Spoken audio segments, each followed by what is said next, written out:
Night in first-century Judea did not feel peaceful. It pressed itself into the walls of a one-room house where smoke from the cooking fire still lingered in the rafters, where a family lay close together on woven mats, and where every cough in the dark carried more fear than comfort. A child's fever was not a temporary inconvenience here. It could become grief before sunrise. Outside, the cold moved through stone alleys and hard, packed earth lanes, slipping under doors that did not seal, and through roofs patched more by necessity than skill. Somewhere beyond the house, iron struck leather as Roman soldiers made their rounds. Their presence felt before it was clearly heard. Even in sleep, empire was never far away. By dawn, the village was already awake with labor. Women and girls moved toward the well with clay jars balanced against hip or shoulder, speaking in low voices about debts, about a neighbor who had lost his land, about men left hanging on roadsides as warnings. Then the tone changed because in a world like this, even conversation had to learn when to fall silent. We often imagine the age of Jesus in warm colors. Golden hills, simple robes, sacred roads, and the calm dignity of old stone. But for most people, this was not a gentle world preserved in stained glass. It was a world of exhaustion, taxation, infection, hunger, public shame, and the constant knowledge that one bad harvest, one wound or one accusation could break a family for a generation. That is what makes the setting so unsettling and so important. Jesus did not arrive in a stable society with strong institutions, reliable food, and room for philosophical reflection. He appeared in a land where survival itself consumed almost every waking hour, and where hope was not decorative language, but a necessity as basic as bread. Roman rule shaped that reality from above, but not in some distant abstract sense.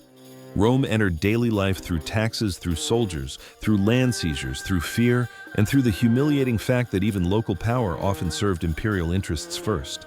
To be a Jew in Judea or Galilee was to live inside a system that could take your harvest, your dignity, and sometimes your sons. The burden was not singular. A household might owe payment to Rome, payment to Herodian rulers, and religious obligations tied to the temple as well. Each demand reaching into the same limited store of grain oil, wine, or coin. For a subsistence farmer, that did not mean inconvenience. It meant calculating season after season how close one could live to starvation and still remain alive. This is where resentment deepened into something heavier. Tax collectors were often not foreign invaders, but fellow Jews working within the machinery of occupation, men who knew exactly how much extra could be extracted from frightened neighbors. In a village economy built on fragile trust, that kind of betrayal cut deeper than policy ever could. And when payments failed, the consequences were rarely small. Land that had sustained one family for generations could pass into the hands of elites, creditors, or political clients of Rome, leaving former owners to remain on the same soil as laborers or tenants. A man could wake on ancestral ground and still know it no longer belonged to him. That quiet transformation changed the entire social landscape. Beneath the visible world of markets, synagogues, and festivals, a class of displaced people was growing, people with fewer protections, fewer options, and almost no path upward. Before we can understand the roads Jesus walked, we have to understand this pressure, because it explains why so many of those roads were filled with people who had already been pushed to the edge. Society in first-century Judea did not offer many ways to climb out of hardship. Life moved within a rigid ladder of status where birth determined nearly everything. At the top stood wealthy priestly families and powerful landowners, many of whom maintained their influence by cooperating with Roman authority. Beneath them were merchants and skilled artisans who could manage a modest but uncertain stability. Their workshops, filled with the sound of hammer on iron, chisel on limestone, or loom against wood, produced the tools and goods villages depended on.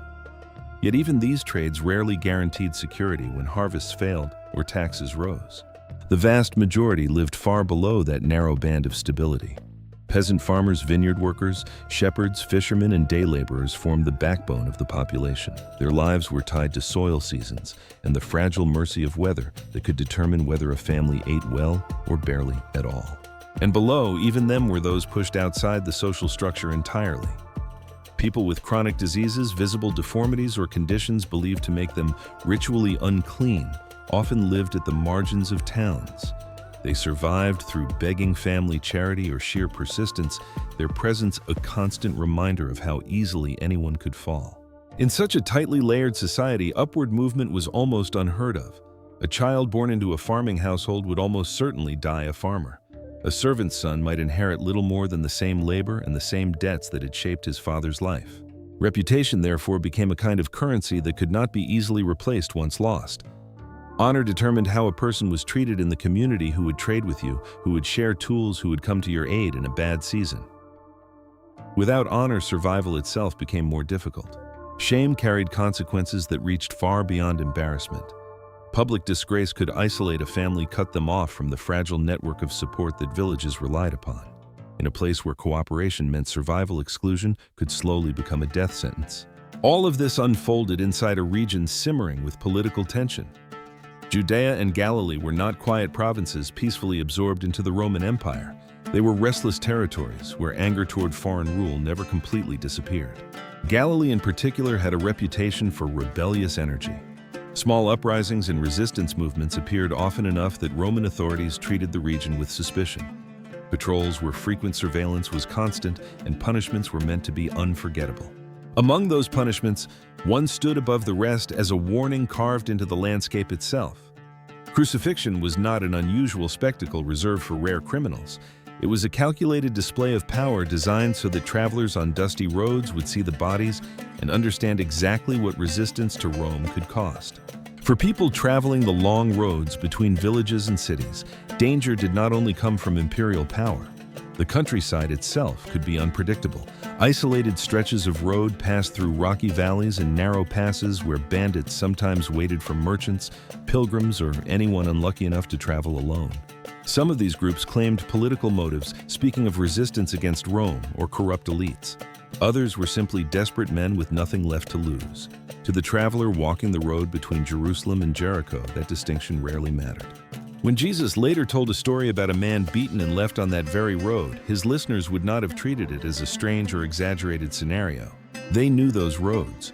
They knew what it meant to see a traveler lying motionless in the dust and to wonder whether helping him might bring danger upon themselves. Yet even in a land shadowed by violence and instability, ordinary life continued with stubborn persistence. Villages relied on strong networks of family and neighbors who shared work tools and risk. Survival was rarely an individual effort, it was a collective rhythm. Most extended families lived close together, sometimes within adjoining homes that formed a small courtyard cluster. Food labor and responsibility moved constantly between these households. A poor harvest or a sick family member did not affect one home alone, it rippled through the entire village. The day began long before sunrise. In the faint gray light, men and older boys moved toward the fields carrying simple tools, wooden plows tipped with iron hoes worn smooth by years of use, sickles ready for grain or barley. Their work depended entirely on soil that was often rocky and stubborn. Farming in the hills of Palestine was never easy. Fields had to be cleared of stones again and again, terraces repaired after winter rains, and seeds carefully rationed so that nothing was wasted. A season of poor rain could undo months of exhausting labor. While the men worked the fields, women began another equally demanding routine inside the village. Grain had to be ground by hand using heavy stone mills. The rhythmic grinding of barley into flour could take hours each day before bread could even be prepared. Water, the most basic necessity of all, required effort as well. Women and children made repeated journeys to wells or springs, carrying clay jars that grew heavier with every step home. In dry regions, these trips might stretch across long distances under an unforgiving sun. By the time the morning fully arrived, much of the village had already spent hours in labor. Yet this was only the beginning of the day's work, and every task from planting to grinding grain to hauling water revealed the same quiet truth about this world. Survival demanded relentless effort from nearly everyone who lived in it. The physical toll of this life slowly revealed itself in the bodies of the people who lived it. Skeletons uncovered by archaeologists from first-century burial sites tell a quiet story of worn joints, damaged teeth, and bones marked by repeated strain. These were the remains of people who had labored hard from childhood and rarely rested long enough to fully heal. Illness, when it came, did not arrive with the possibility of treatment. A cut from a farming tool, a tooth infection, or a fever from contaminated water could spread through the body with terrifying speed. In a world without antibiotics, something as small as a wound on the foot could eventually claim a life. Life expectancy reflected this harsh reality. While some individuals lived longer, the average lifespan hovered around the mid-30s. Many never reached that age at all. Childhood was particularly fragile. Historians estimate that nearly a third of children in the Roman world died before their 5th birthday. Families expected loss as part of life, an expectation that shaped how parents raised their children and how communities understood grief. For women, childbirth carried its own dangers. Without sterile tools, trained physicians, or emergency care, pregnancy was a journey filled with uncertainty. A mother bringing new life into the world sometimes stepped unknowingly into the edge of death herself. Homes offered little protection from these realities. Most families lived in small, single-room dwellings built from rough stone or sun-dried mud brick. A wooden beam framework supported a flat roof packed with layers of mud and straw. Inside light was limited. A small doorway and perhaps one narrow window allowed the sun to enter during the day. At night, a clay oil lamp flickered weakly, casting shadows that danced across the walls. The entire household shared this single space. Cooking, eating, working, and sleeping all happened within the same room. During colder nights, animals such as goats or sheep might be brought inside to preserve warmth and protect them from theft. The smoke from cooking fires had nowhere to escape except through the door or small openings near the roof. Over time, that smoke darkened the ceiling and filled the room with a constant haze. Breathing it day after day contributed to chronic coughing and irritated lungs. Furniture was almost non-existent. A low table, a few stools, woven baskets for storage, and sleeping mats spread across the floor formed the basic interior of most homes. Comfort was never the goal of these houses. They existed simply to provide shelter against a world that rarely showed mercy. Food reflected the same simplicity and scarcity that defined the rest of life. For most families, the foundation of every meal was bread made from barley, the cheaper and more resilient grain that could grow in difficult soil. Wheat bread existed, but it was often reserved for wealthier households or special occasions. Preparing that bread required hours of effort. After grinding grain into coarse flour, women mixed it with water and a small portion of starter dough saved from previous batches. The mixture was shaped into flat rounds and baked on heated stones or inside small clay ovens that filled the room with smoke.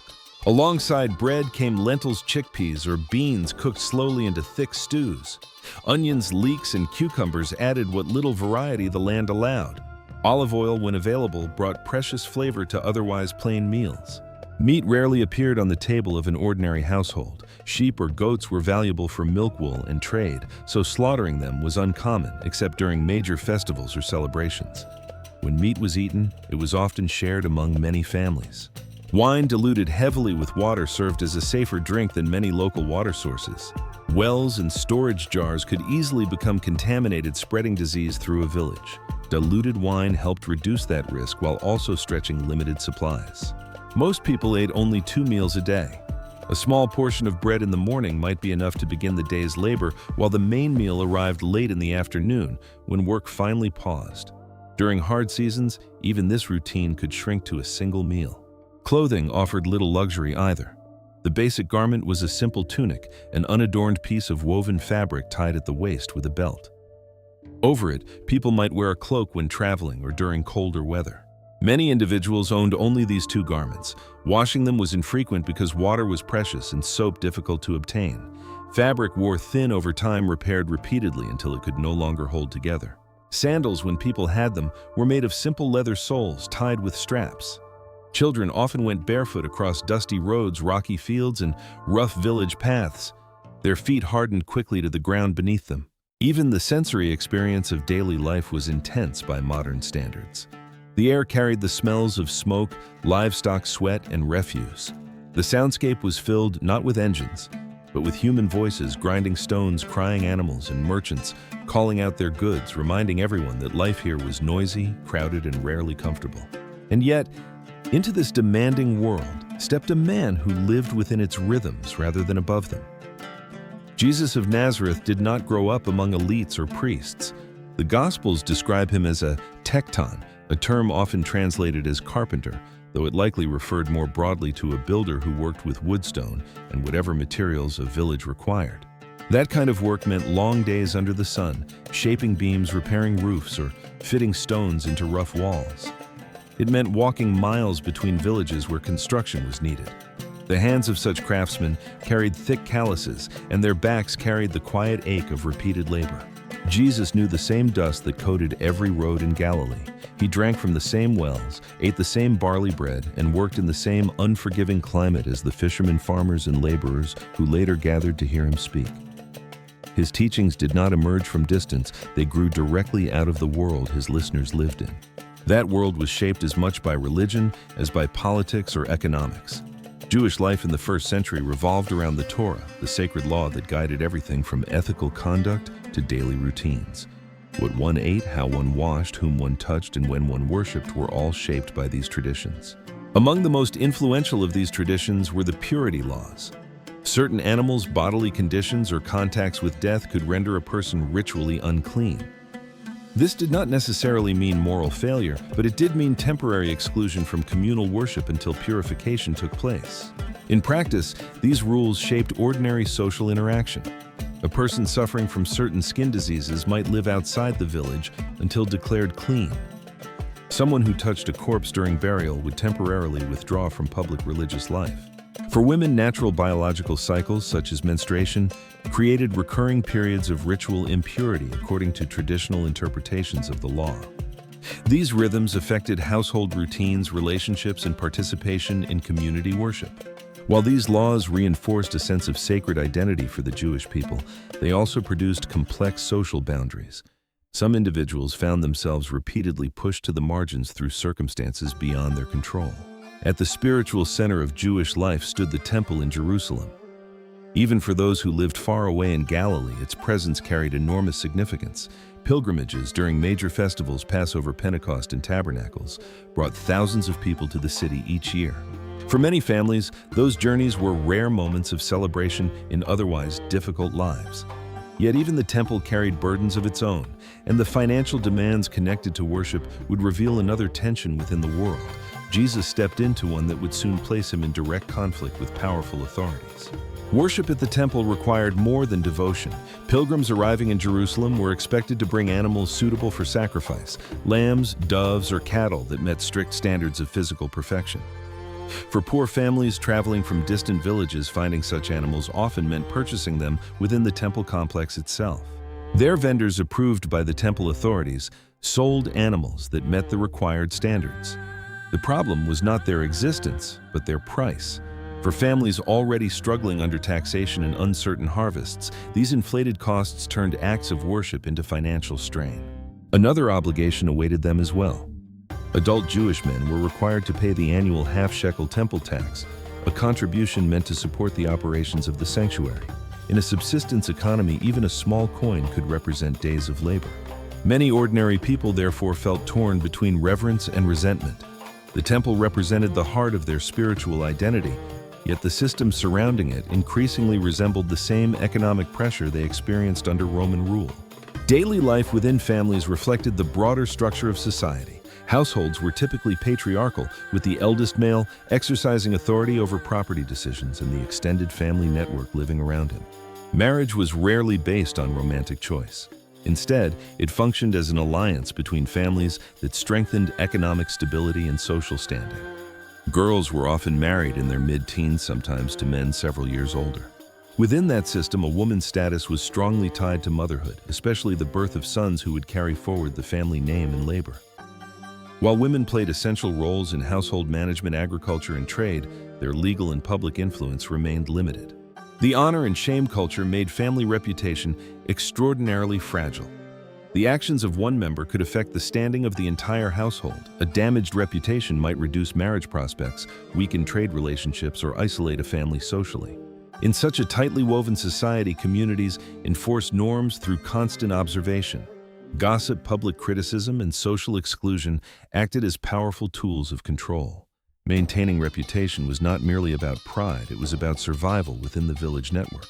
Yet it was precisely in this environment, crowded with pressure, fear, inequality, and fragile hope, that the teachings of Jesus began to spread. His message of dignity for the poor, healing for the sick, and a kingdom built on justice rather than power did not echo in a comfortable world.